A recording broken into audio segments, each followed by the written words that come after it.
1791 में लंदन की एक गंदी सी झुग्गी बस्ती में माइकल फैराडे का जन्म हुआ।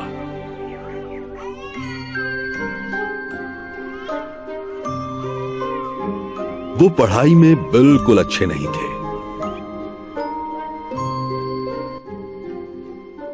कोई एक शब्द बताओ जो आर अक्षर से शुरू होता हो।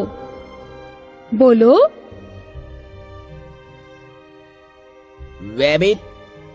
सही शब्द है रैबिट। एक बार फिर बोलो सही तरीके से। रैबिट। मेरा मजाक बना रहे हो क्या? मैंने तुम्हें आर अक्षर बोलना नहीं सिखाया है। कम से कम अपना नाम तो बोल सकते हो ना। Michael Faraday ma'am. लो ये पैसे और एक छड़ी खरीद कर लाओ। मैं तुम्हारे गुस्ताख भाई की ढंग से धुनाई करना चाहती हूँ।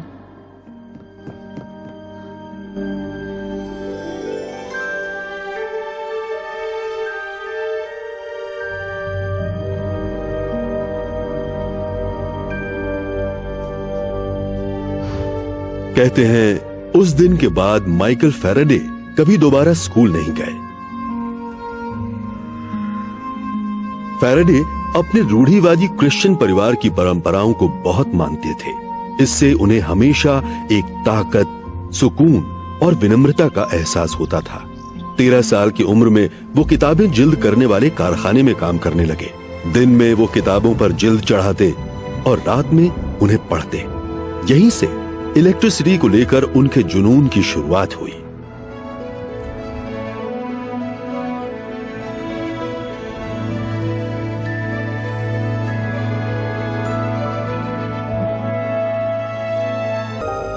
उस शो की शुरुआत यहां लंदन के रॉयल इंस्टीट्यूशन में हुई थी। हम्फ्री डेवी न सिर्फ उस दौर के माने हुए वैज्ञानिक थे, बल्कि उन्होंने कई केमिकल एलिमेंट्स भी खोजे थे, जैसे कि कैल्शियम और सोडियम। वो एक मंझे हुए शोमैन भी थे।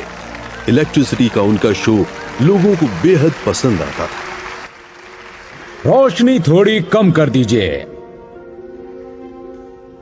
अब मैं आपको उन 2000 ताकतवर केमिकल बैटरीज की ताकत दिखाऊंगा जो हमारे पैरों के नीचे हैं, बेसमेंट में मौजूद हैं। और अब सांसें थाम कर देखिए इलेक्ट्रिसिटी की जबरदस्त ताकत किस तरह हमारे आने वाले कल को रोशन कर सकती है।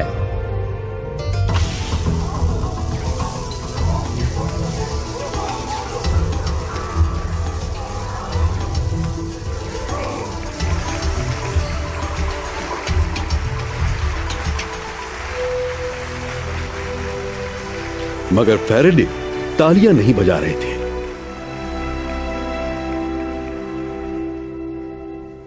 वो डेवी के भाषण का एक एक शब्द लिख रहे थे। बुक बाइंडिंग का काम उन्हें आता था, इसलिए उन्होंने उसे इस किताब की शक्ल में बाइंड कर लिया। शायद ये तोहफा देने से उस महान वैज्ञानिक के पास जाने का मौका मिल जाए।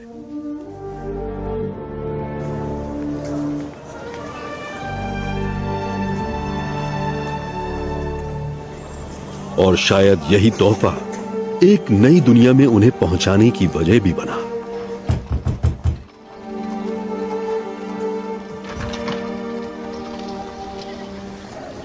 गुड डे सर, मैं ये पार्सल सर हम्फ्री को पहुंचाना चाहता हूं।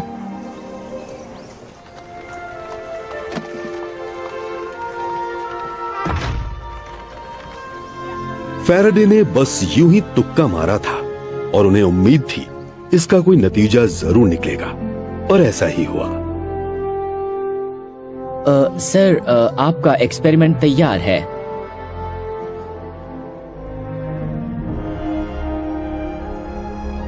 एम्पर ने बताया कि इस एक्सपेरिमेंट में बेचारे डुलॉन की एक आंख और 3 उंगलियां खराब हो चुकी हैं।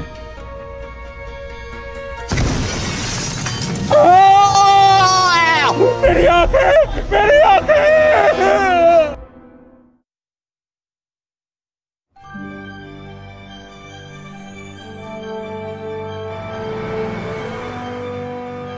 जब मशहूर वैज्ञानिक हम्फ्री डेवी के चेहरे पर एक केमिकल एक्सपेरिमेंट से हुए धमाके से चोट आई, तो उन्हें माइकल फैराडे की याद आई, जिन्होंने बड़ी बारीकी से उनके भाषण का एक एक शब्द लिखा था और उसे बाइंड भी किया था।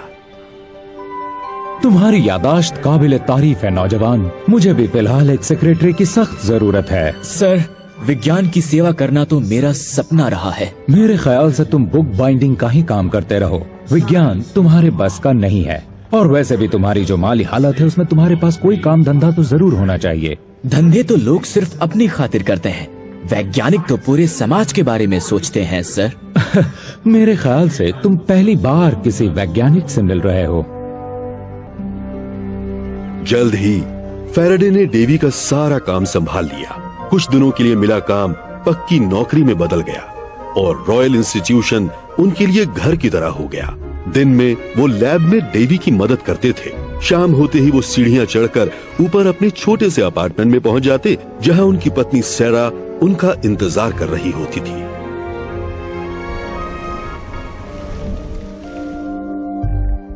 हम्फ्री डेवी और केमिस्ट विलियम वॉलस्टन एक ऐसी अजीब सी चीज को लेकर एक्सपेरिमेंट कर रहे थे जो आगे चलकर बहुत काम की बन गई। एक्सपेरिमेंट की तैयारी पूरी हो चुकी है। अब सर्किट बंद करो डेवी और ध्यान से देखो।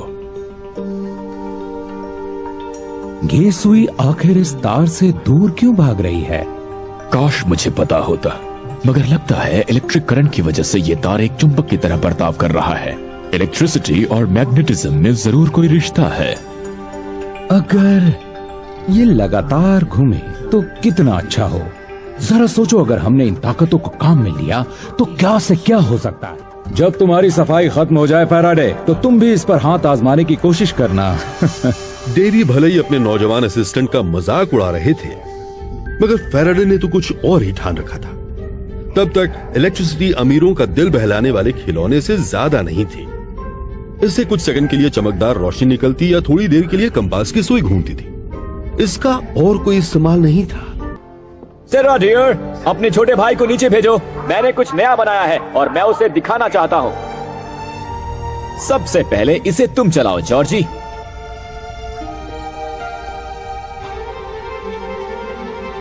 ये लो, चल पड़ी, ये चल पड़ी।